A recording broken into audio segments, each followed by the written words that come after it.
नमस्कार दोस्तों। संसद में वक्फ बिल पास कराने के बाद भी पिक्चर अभी बाकी है।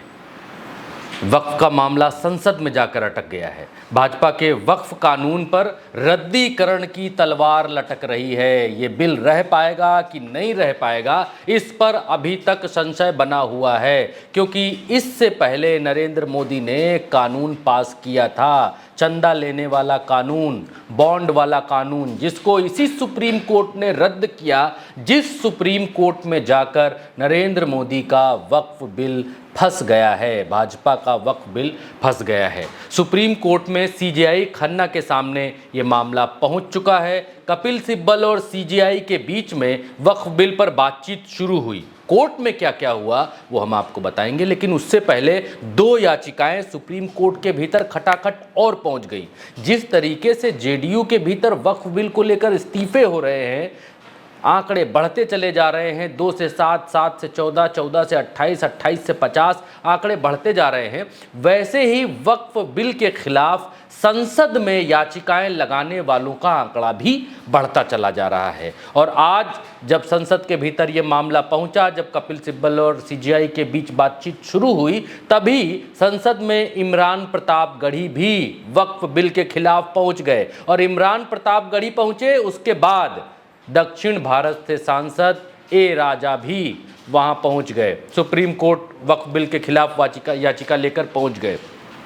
बहुत लोग कहते हैं कि ईवीएम के खिलाफ बहुत सारी याचिकाएं हुई, लेकिन क्या हुआ तो कुछ नहीं होगा। वक्फ बिल में भी पहली बार दोस्तों ये देखा जा रहा है कि चुने हुए सांसद लोग, पार्टियां, धार्मिक संगठन सब सुप्रीम कोर्ट की तरफ जा रहे हैं, सुप्रीम कोर्ट का रुख कर रहे हैं। और सबकी उम्मीद सुप्रीम कोर्ट से है कि सीजेआई खन्ना साहब कुछ करेंगे, कुछ न्याय की बात कहेंगे, कुछ बतलाएंगे, और इसीलिए सब एक न्याय की उम्मीद लेकर सुप्रीम कोर्ट की तरफ जा रहे हैं। वक्फ बिल से लोगों की नाराजगी का जो स्तर है वो ईवीएम से बड़ा दिखाई दे रहा है, क्योंकि ईवीएम में क्या था कि ईवीएम पर लोगों का संशय हो रहा था। लोग संशय की स्थिति में थे कि भाई ईवीएम सही है कि खराब है। जब संशय हो रहा था, जब लोग शक करने लग रहे थे, तो विपक्ष जीत जा रहा था। तब ये हो रहा था कि भाई सही भी हो सकती है, ठीक भी हो सकती है। ईवीएम के मामले में भ्रम की स्थिति रही। ये सबको मालूम है कि ईवीएम कभी कोई जीत रहा है, कभी कोई जीत रहा है, लेकिन ज़्यादातर भाजपा जीत रही, तो इस वजह से लोग संशय में हैं, भ्रम की स्थिति है। लेकिन वक्फ बिल के मामले में किसी भी मुसलमान के दिमाग में, किसी भी सांसद के दिमाग में, किसी भी विपक्ष के नेता के दिमाग में कोई भ्रम की स्थिति नहीं है कि वक्फ बिल से अच्छा होगा कि बुरा होगा। सारे सांसदों का, सारे विपक्षी दलों का, सारे मुस्लिम संगठनों का एक आवाज़ में एक बात कहना है, और वो ये कहते हैं कि वक्फ बिल मुसलमानों के खिलाफ है, मुसलमानों को जो अधिकार है उन अधिकारों के खिलाफ है। तो अब तक कुल मिलाकर दोस्तों 13 याचिकाएं सुप्रीम कोर्ट पहुंच चुकी हैं। सुप्रीम कोर्ट के मुख्य न्यायाधीश संजीव खन्ना जी के सामने जब मामला रखा गया, तो संजीव खन्ना जी ने इसे सुनने से इनकार नहीं किया कि भाई ये सब आप ले जाओ, संसद का मामला है, संसद लेकर जाओ, संसद सुनेगी, संसद जानेगी, हम कुछ नहीं कर सकते। उन्होंने ऐसा कुछ नहीं कहा।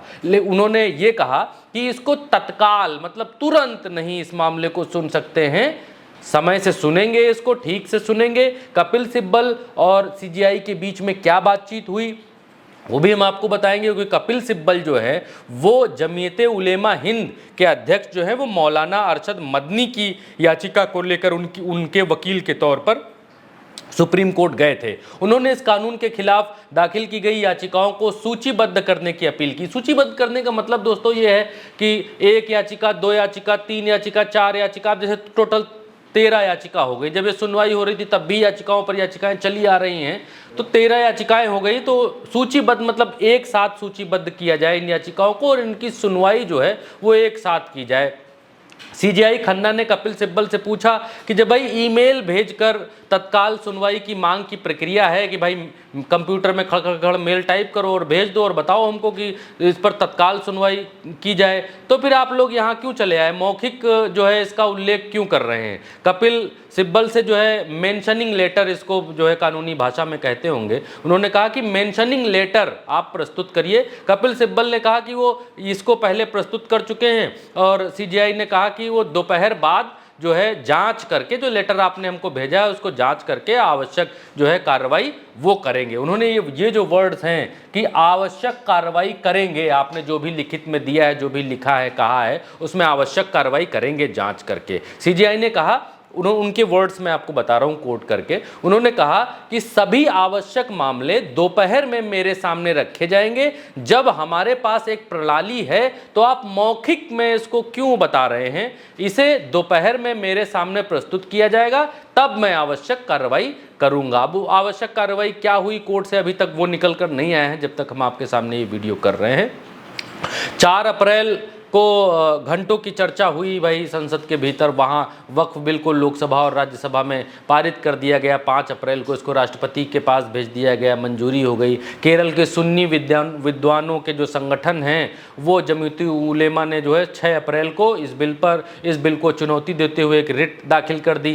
इसके अलावा राष्ट्रपति की मंजूरी से पहले वक्फ विधेयक को चुनौती देने के लिए 3 याचिकाएं अलग अलग और दाखिल की जा चुकी थीं। आम आदमी पार्टी की तरफ से जो विधायक अमानतुल्लाह खान, उनकी तरफ से, कांग्रेस की तरफ से जो है मोहम्मद जावेद हैं उन्होंने, और एक NGO association for protect of civil rights, ये भी है एनजीओ, इसकी तरफ से भी याचिका दाखिल की गई है। और लाइव लॉ एक वेबसाइट है जो कानूनी मामलों की रिपोर्टिंग करती है, उनके अनुसार याचिकाओं में वक्फ संशोधन अधिनियम 2025 के कई प्रावधानों को चुनौती दी गई है। ऐसा नहीं कहा गया है कि ये वक्फ बिल फर्जी है, बेकार है, इसको हटाओ, कूड़ेदान में डालो। देखिए, क्योंकि उल्टा चश्मा यूसी पर जो भी खबर आपको मिलेगी बिल्कुल सत्य और सटीक मिलेगी।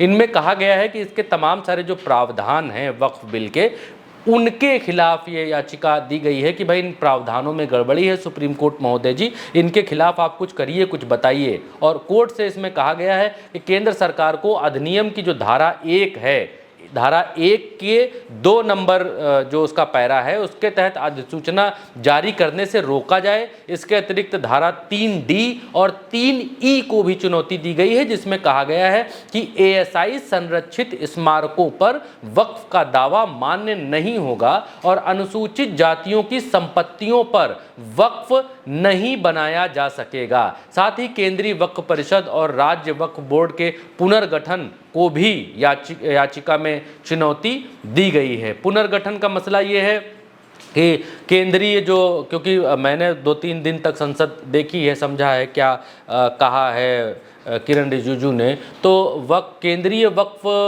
जो कमेटी है उसमें 22 मेंबरान रहेंगे और राज्य की जो कमेटी है उसमें 11 मेंबर रहते हैं। तो अब सरकार ने इस बिल के ज़रिए ये किया है कि इसमें केंद्र में 10 मुसलमान रह सकते हैं, 4 गैर मुस्लिम लोग रह सकते हैं, प्लस सांसद रहेंगे, प्लस इसमें सुप्रीम कोर्ट और हाई कोर्ट के जज रहेंगे, और इस तरीके से मिलाकर ये पूरी एक कमेटी बनाई गई है। और राज्य की भी इसी तरीके से कमेटी बनाई गई है कि इसमें विधायक रहेंगे, सांसद रहेंगे और वकील रहेंगे इसके भीतर, और भी मुस्लिम पक्ष के लिए जैसे 2 महिलाएं की गई। तो ये जो कमेटी बनाई गई है, इस कमेटी पर भी इसको ठीक से बनाने के लिए सुप्रीम कोर्ट में इस पर याचिका दी गई है। अब सुप्रीम कोर्ट से क्या निकल कर आता है निर्णय, क्योंकि पहली दफ़ा ये देखा जा रहा है कि वक्फ बिल के खिलाफ लोग बहुत एकाग्रता से, बहुत ही संजीदा तरीके से एक्शन लेते हुए सुप्रीम कोर्ट पहुंच रहे हैं और पूरे के पूरे वक्फ बिल को बेकार नहीं बता रहे हैं। सुप्रीम कोर्ट के भीतर ये कहा जा रहा है कि इसमें कुछ धाराएं या कुछ ऐसे स्टेप्स हैं जिनको हटाए जाने, बदलने या संशोधन करने की आवश्यकता है। वहाँ पर सुप्रीम कोर्ट के CJI से एक्शन लेने या आदेश देने की बात कही जा रही है। अब सुप्रीम कोर्ट की तरफ से क्या आता है, क्या नहीं आता है, क्योंकि तमाम सारे बिल ऐसे भी रहे हैं जिन पर सुप्रीम कोर्ट ने एक्शन लिया है, रद्द तक कर दिया है, और तमाम चीज़ें ऐसी भी रही हैं जिस पर सुप्रीम कोर्ट ने कार्रवाई नहीं की है और खारिज कर दिया है मामले को। जैसे 370 का मामला हो, जैसे राम मंदिर का मामला हो, ये सब खारिज भी हुए हैं, ऐसा भी नहीं है। तो लोगों को उम्मीदें बराबर हैं, सुप्रीम कोर्ट से मुस्लिम पक्ष को भी उम्मीदें हैं सुप्रीम कोर्ट से। सरकार को भी उम्मीद है कि जो हमने बनाया है वो नहीं बिगड़ेगा, क्योंकि उन्होंने इससे पहले बहुत कुछ बनाया जो सुप्रीम कोर्ट ने नहीं बिगाड़ा या उस पर कोई आदेश नहीं दिया। और इधर के पक्ष को उम्मीद ये है कि इससे पहले भी मोदी सरकार ऐसे बिल लेकर आई जिनको सुप्रीम कोर्ट ने जिस पर कड़ी फटकार डांट लगाई या रद्द भी कर दिया। जैसे किसान कानून पर बहुत सारी चीज़ें सुप्रीम कोर्ट ने पूछी थी और अंततः मोदी ने उसको खुद हटा लिया, विड्रॉल कर लिया, बोले कि उनकी तपस्या में कमी रह गई होगी। तो उम्मीदें हैं, ऐसा नहीं है कि सुप्रीम कोर्ट कुछ कर नहीं सकता है, कुछ करेगा नहीं। सुप्रीम कोर्ट के पास पूरा पावर है, वो कर सकता है और ज़रूर कोई ना कोई निर्णय होगा, वो चाहे इस तरफ का हो चाहे उस तरफ। सुप्रीम कोर्ट में क्या होता है, आगे क्या क्या कार्रवाइयाँ होती है, उल्टा चश्मा यूसी पर आपको हम बतलाते रहेंगे, दिखलाते रहेंगे। जो जो भीतर होता है वो उसकी खबर, सच्ची खबर हम आपके सामने लेकर आते रहेंगे। फिलहाल इस वीडियो में मुझे इजाज़त दीजिए। मेरा नाम भरत है, आप उल्टा चश्मा यूसी चैनल को सब्सक्राइब करिए और इस वीडियो पर सुप्रीम कोर्ट के भीतर जो हुआ उस पर आप क्या सोचते हैं, आप क्या सोचना है वो आप कमेंट में लिखकर बता सकते हैं। मुझे इजाज़त दीजिए, नमस्कार।